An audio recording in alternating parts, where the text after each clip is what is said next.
Hello student. तो हम कर रहे थे क्लास 11 का मैथ, जिसमें हमने समुच्चय की परिभाषा और उसके प्रकार ये हमने कंप्लीट कर लिया था। अब हम करने वाले हैं उसके क्वेश्चन उदाहरण सहित। तो पिछले वीडियो में हमने क्या क्या पढ़ा था, थोड़ा सा उसके बारे में डिस्कस कर लेते हैं, फिर आगे बढ़ते हैं। तो पिछले वीडियो में हमने पढ़ा था समुच्चय समुच्चय की परिभाषा पढ़ी थी। उसके बाद हमने समुच्चय का निरूपण पढ़ा था। फिर हमने समुच्चय के प्रकार पढ़ा था। समुच्चय का पहला प्रकार था रोस्टर विधि। समुच्चय को प्रदर्शित करने की कितनी विधि होती है? दो विधि, जिसमें पहला रोस्टर विधि और दूसरा हमारा समुच्चय निर्माण विधि।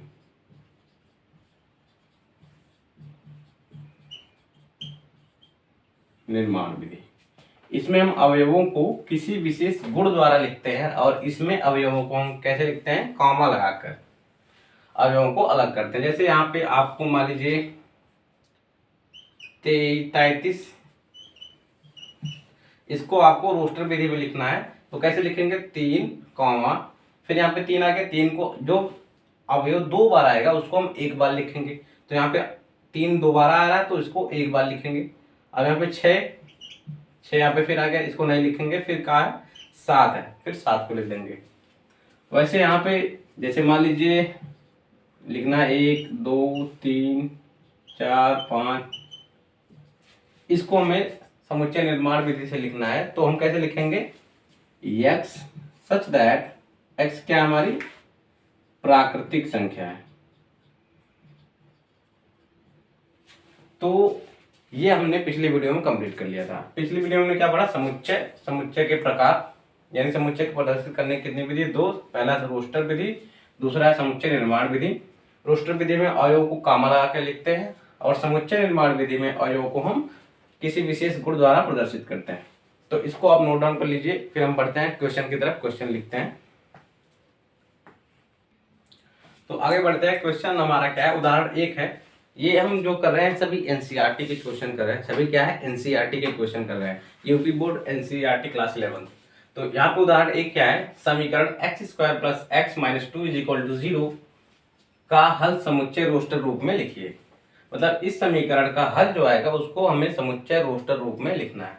तो सबसे पहले इसका हल निकालेंगे। क्या है हमारे पास? समीकरण क्या है? x² + x - 2 = 0। इसको सॉल्व करेंगे तो आप गुणनखंड विधि से करेंगे इसको। तो यहाँ से देखिए -2 का गुणा यहाँ पे करेंगे x² में, तो क्या हो जाएगा? -2x²। अब -2x² को हम ऐसे तोड़ना है कि जोड़ने पर x आ जाए और गुणा करें तो -2x² आ जाए। तो हम कैसे तोड़ेंगे इसको? यहाँ पे हो जाएगा +2x - x - 2 = 0। अब यहाँ पे देखिए अगर इन दोनों का आपस में गुणा करेंगे, इन दोनों का आपस में गुणा करेंगे तो कितना आएगा हमारा? ये संख्या आ जाएगी -2x²। लेकिन इन दोनों को आपस में जोड़ेंगे कितना आएगा? x आएगा। यहाँ पे जोड़िए 2x में से एक x जाएगा प्लस x आएगा। लेकिन जब गुणा करेंगे तो यहाँ से x का गुणा x में कितना हो जाएगा? x² और माइनस का गुणा प्लस में कितना हो जाएगा? माइनस, और 2 का गुणा 1 में करेंगे तो हो जाएगा -2x²। तो इतना क्लियर है आपको? अब यहाँ पे देखिए ये 2 हमारा यहाँ पे प्लस है। अब यहाँ पे क्या करेंगे? इन दोनों पद में देखिए, इन दोनों पद में आपको x कॉमन दिखाई दे रहा होगा। तो यहाँ पे x निकल जाएगा, कितना बचेगा? x, और यहाँ से x निकलेगा, कितना बचेगा? 2।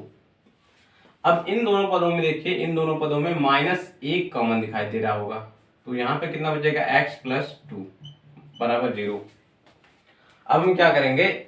अब यहाँ पे इन दोनों पदों में देखिए, इन दोनों पदों में कुछ कॉमन दिखाई दे रहा है या उभयनिष्ठ?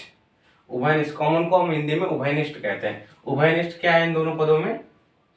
इन दोनों पदों में x + 2 इसमें दोनों पदों में है, तो x + 2 दोनों में उभयनिष्ठ है। तो x + 2, तो यहां से x + 2 जाएगा, कितना बचेगा? x,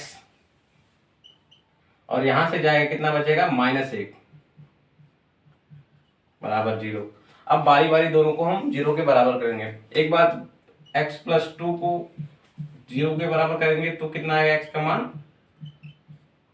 x का मान -2 आएगा। फिर एक बार हम x - 1 को 0 के बराबर करेंगे तो हमारा मान कितना आएगा, x बराबर 1, एक इधर जाएगा प्लस हो जाएगा, तो हमारा x का मान कितना आ गया, 1 और 2, सॉरी -2। तो यहां से समीकरण का जो हल आया कितना आया, x बराबर 1 और -2। अब 1 और -2 को हम समुच्चय रोस्टर विधि में लिखेंगे। समुच्चय रोस्टर विधि में क्या करते हैं, अवयवों को लिखते समय हम कॉमा लगा के लिखते हैं। 1 आ गया, इसके बाद -2, यही हमारा समुच्चय रोस्टर विधि है और यही हमारा आंसर है। इसको चाहे तो आप उत्तर लिख लीजिए। तो इतना कह रहे हैं, ये हमारा समुच्चय रोस्टर रूप में है। तो हमें इसमें क्या करना था, समीकरण का हल समुच्चय रोस्टर रूप में लें। सबसे पहले हमने क्या किया, समुच्चय समीकरण का हल निकाला, इसके बाद उसके हल को, यहाँ पे हल कितना है, 1 और -2। अब इन दोनों पदों को या इन दोनों मूलों को हमने क्या किया, समुच्चय रोस्टर रूप में लिख दिया। तो यही हमारा आंसर हो गया। इसको आप नोट डाउन कर लीजिए, फिर बढ़ते हैं अगले उदाहरण की तरफ। तो देखिए अगला उदाहरण क्या कह रहा है, कह रहा है समुच्चय x सच दैट x एक धन पूर्णांक है। कह रहा है x ऐसा है कि x एक धन पूर्णांक है और x² छोटा है 400 से। मतलब अगर कोई संख्या लेंगे, उसका वर्ग करेंगे, तो जो आएगा वो 400 से छोटा होगा। तो ऐसी कितनी संख्याएं होंगी जिसका हम वर्ग करेंगे वो 400 से छोटी होंगी। तो हल देख लीजिए इसका। सबसे पहले मान लेते हैं a एक समुच्चय है, इसको हम a से प्रदर्शित कर रहे हैं। तो x सच दैट x एक धन पूर्णांक है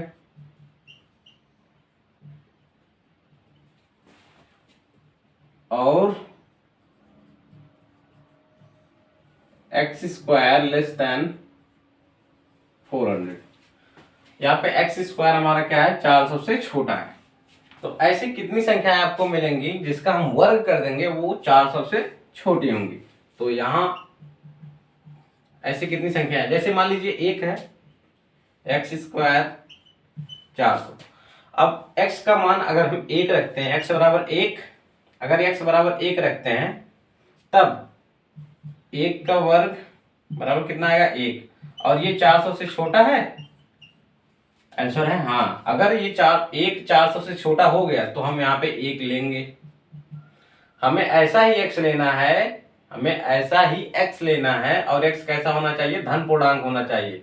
हमें कैसा x लेना है, हमें ऐसा x लेना है कि x धन पूर्णांक होना चाहिए और x² अगर उसका वर्ग कर दें तो उसका मान जो आएगा 400 से छोटा आना चाहिए। तो हमें पहले धन पूर्णांक क्या है, 1 है, तो 1 लिया, 1 का वर्ग किया तो उसका मान कितना आया, 1 आया। और 1 जो आया वो 400 से छोटा है, तो यानी 1 हम ले सकते हैं। अब यहाँ पे x बराबर 2 ले लेते हैं, तो हम 2 का वर्ग करेंगे, कितना आएगा, 4। वर्ग हम क्यों कर रहे हैं, क्योंकि यहाँ पे x² है और x का मान हमने कितना लिया है, 2।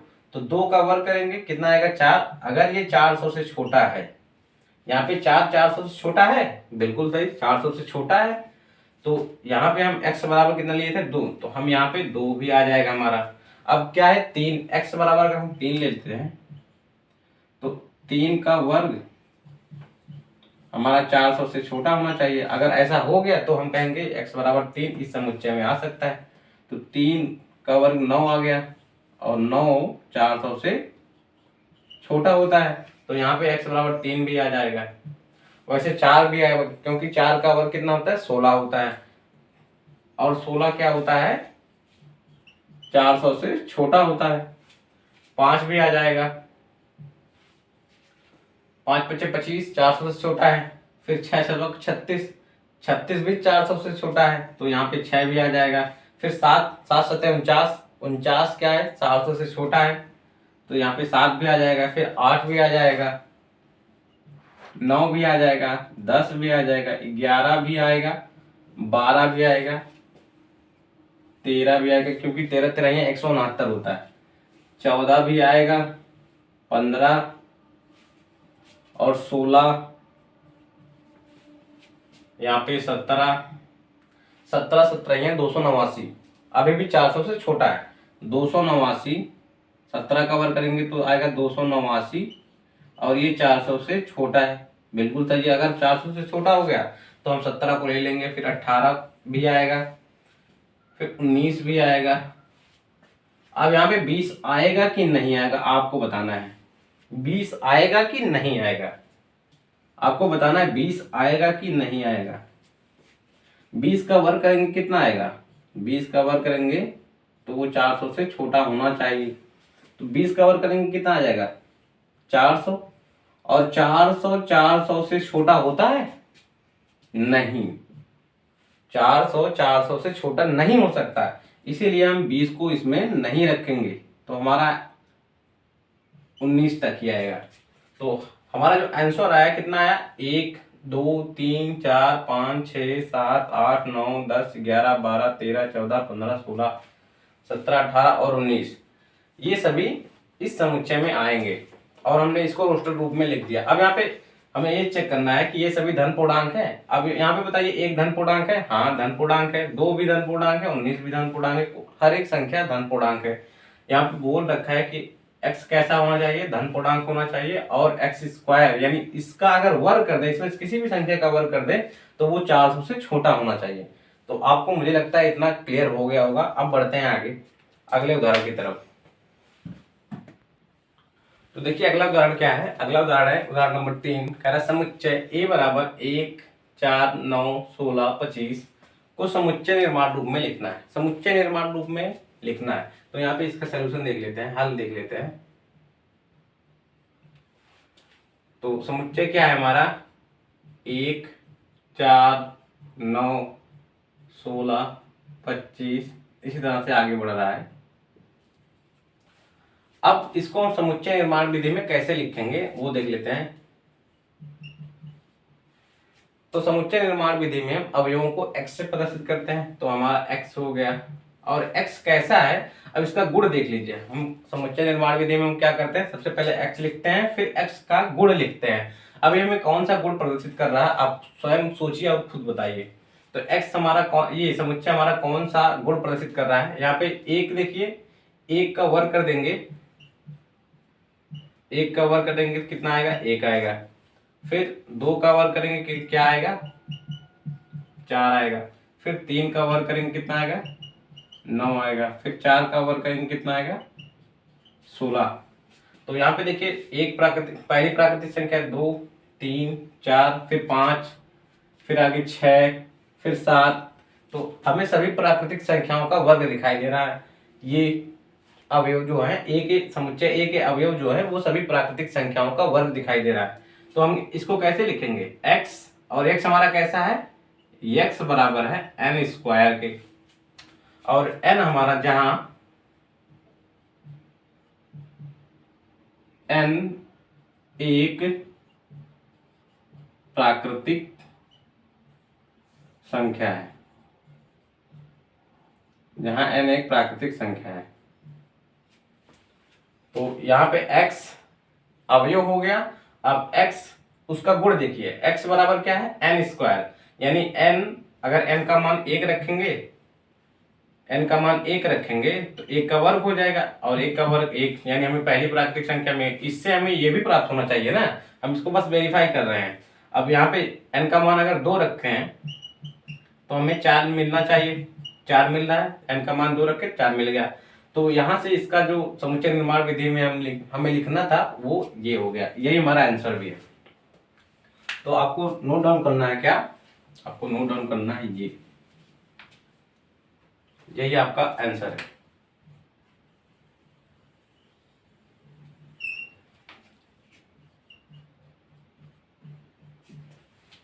तो a बराबर x सच दैट, इसको हम विग्रह बोलते हैं हिंदी में। x बराबर क्या है हमारा? ये गुण क्या प्रदर्शित कर रहा है? x बराबर क्या है? n स्क्वायर, जहां n एक क्या है? प्राकृतिक संख्या है। इसको आप नोट डाउन कर लीजिए। तो देखिए अगला उदाहरण क्या है, उदाहरण नंबर 4। उदाहरण नंबर 4 कह रहा है कि समुच्चय a बराबर 1/2, 2/3, 3/4, 4/5, 5/6, 7/8 को समुच्चय निर्माण रूप में लिखिए। इसको हमें समुच्चय निर्माण रूप में लिखना है। तो चलिए देखते हैं इसका हल। तो हमारे पास समुच्चय क्या दिया है, समुच्चय ए बराबर दिया है 1/2, 2/3, 3/4, फिर 4/5, फिर 5/6, फिर 6/7। आपको यहाँ पे कुछ दिखाई दे रहा है कि इसके अंश में एक जोड़ दिया जाए तो उसका हर आ जा रहा है। यानी अगर अंश ए मान लें और ए में हम कुछ एक जोड़ दें तो a+1 यही हमारा हर बन जा रहा है। अब यहाँ पे a का मान अगर 2 ले लें, a बराबर अगर हम 2 ले लें तो 2 में एक जोड़ दें तो 3 हो जाएगा, ये वाली संख्या आ जाएगी। अगर a बराबर हम 3 ले लें और 3 में एक जोड़ दें तो ये 4 हो जाएगी, हमारी ये संख्या आ जाएगी। इसी तरह a बराबर अगर हम 4 ले लें और 4 में एक जोड़ दें तो 5 आ जाएगी। मतलब हमारा जो सूत्र क्या बन रहा है, गुण क्या बन रहा है, अब उसको देख लीजिए।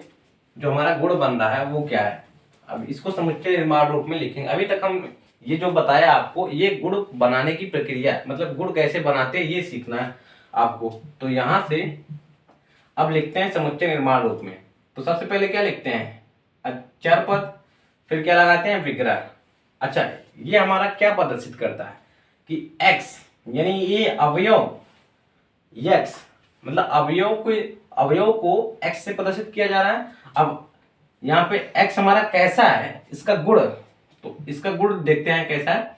x हमारा कैसा है, x हमारा है n/n+1। आपको इसी तरह दिखाई दे रहा होगा n, मतलब n का मान अगर 1 ले लें तो यहाँ पे 1 हो जाएगा और 1 में एक जोड़ दें तो यहाँ पे नीचे। अब n बराबर 1 ले लें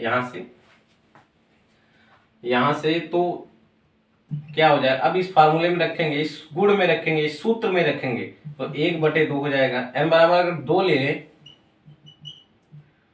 तो 2/1 तो ये हो जाएगा 2/3।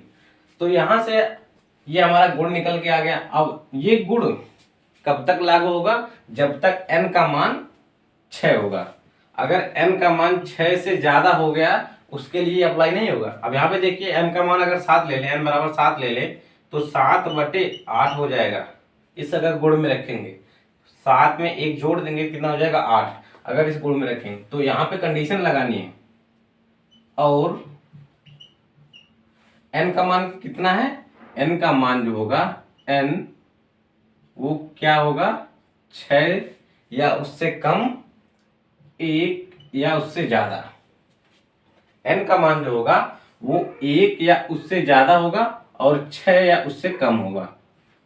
यहाँ पे जो बराबर का चिन्ह ये आपको दिख रहा है, इसका मतलब है n का मान कितना हो सकता है, 6 भी हो सकता है और उससे कम भी हो सकता है। और यहाँ पे 1 के नीचे जो बराबर लिखा है, यहाँ पे इस चिन्ह के नीचे, इसका मतलब है n का मान 1 हो सकता है और उससे बड़ा भी हो सकता है। और n कैसा है हमारा, n हमारा जो है वो प्राकृतिक संख्या है। ये हमने समुच्चय निर्माण रूप में इसको लिख दिया है, इसको हम समुच्चय निर्माण रूप में यहाँ पे लिख दिए हैं। तो ये हमारा आंसर हो गया। कैसे लिखते हैं मुझे लगता है आपको आ गया होगा। अभी हम और ढेर सारे एग्जाम्पल करने वाले हैं, इससे आपको एकदम क्लियर हो जाएगा तो हम कैसे लिखते हैं समुच्चय निर्माण रूप में। तो नेक्स्ट एग्जाम्पल करते हैं, तब तो इसको आप नोट डाउन कर लीजिए। तो यहाँ से देखिए अगला उदाहरण है, उदाहरण नंबर 5 कह रहा है बाईं ओर रोस्टर रूप में वर्णित प्रत्येक समुच्चय का दाईं ओर समुच्चय निर्माण रूप में वर्णित समुच्चय से सही मिलान कीजिए। मतलब इस समुच्चय से और इस समुच्चय से मिलान करना है। तो इस तरफ हमारा रोस्टर रूप वर्णित है और इस तरफ हमारा समुच्चय निर्माण रूप वर्णित है, दोनों का सही मिलान करना है। तो यहाँ पे देखिए PRTNCAL, इनमें से कौन सा ऐसा समुच्चय है जो इसके लिए एकदम बिल्कुल सही होगा। तो यहाँ पे x सच दैट x एक धन पूर्णांक है तथा 18 का भाजक है। तो यहाँ पे गिनती की संख्या है, वैसे ही निरस्त हो जाएगा। और यहाँ पे भी देखिए x² - 9 = 0, ये भी निरस्त हो जाएगा। और x सच दैट x एक पूर्णांक है, पूर्णांक सभी भी गिनती की संख्या होती है। यहाँ पे ABCD तो आएगा नहीं। यहाँ पे आते हैं ऑप्शन डी पे, कह रहा है x such that x principal का एक अक्षर है। अच्छा, अगर इसको हम रोस्टर रूप में लिखेंगे, प्रिंसिपल को, हमने आपको पिछले भी वीडियो में कई एग्जांपल में इसको कराया है। तो प्रिंसिपल को अगर रोस्टर रूप में लिखेंगे तो सबसे पहले क्या लिखेंगे, P, यहाँ पे P है, फिर आर लिखेंगे, कॉमा लगा के आर लिख देंगे। फिर आई है, आई लिखेंगे, ये आई है। फिर क्या है, एन है, एन लिख देंगे कॉमा लगा के। फिर क्या है, सी है, सी लिख देंगे। फिर क्या है, ए है। सॉरी, यहाँ पे थोड़ा सा मिस्टेक हो रहा है, तो इसको हम थोड़ा सही कर देते हैं।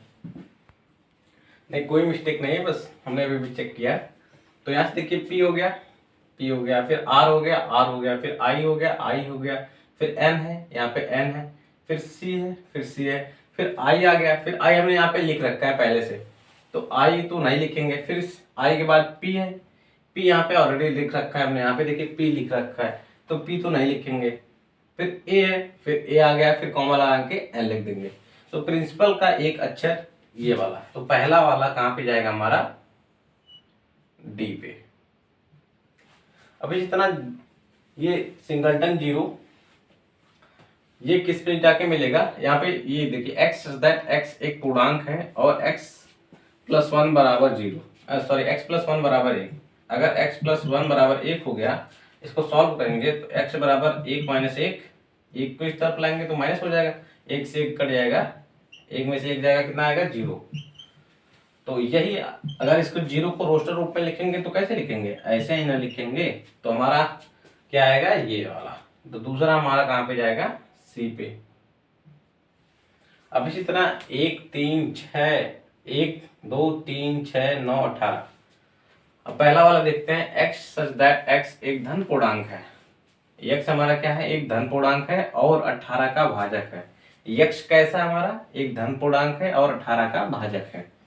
18 के भाजक कितने कितने होंगे, 18 में किस किस संख्या से भाग दे सकते हैं, तो 1 हो गया, 2 से कट जाएगा, 3 से भी कट जाएगा, 3 छक 18, फिर 4 से नहीं कटेगा, 5 से नहीं कटेगा, फिर 6 से।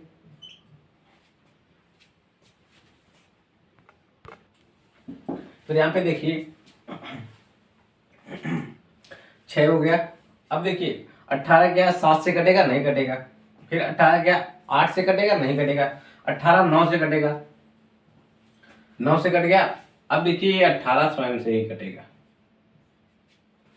तो 18 के कितने भाजक हुए, 1 2 3 6 9 18। तो हमारा तीसरा वाला कहाँ पे जाएगा, ए पे। अब बचा 3 माइनस 3 यानी चौथा वाला। अब यहाँ पे देखिए, यहाँ पे बी वाला बचा, तो एक्स दैट एक्स एक पूर्णांक है और एक्स स्क्वायर माइनस 9 बराबर 0। एक्स स्क्वायर माइनस 9 बराबर 0।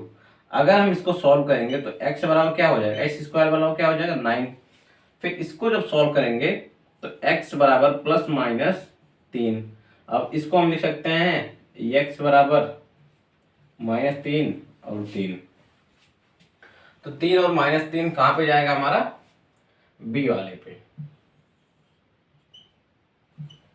तो ये हो गया इसका सलूशन, हमने इसको कंप्लीट करवा दिया है। हमने अब प्रश्नावली 1.1 के सारे एग्जाम्पल कंप्लीट करवा दिए हैं। अब मिलते हैं नेक्स्ट वीडियो में, हम करवाएंगे उसमें प्रश्नावली के सभी क्वेश्चन। Thank you.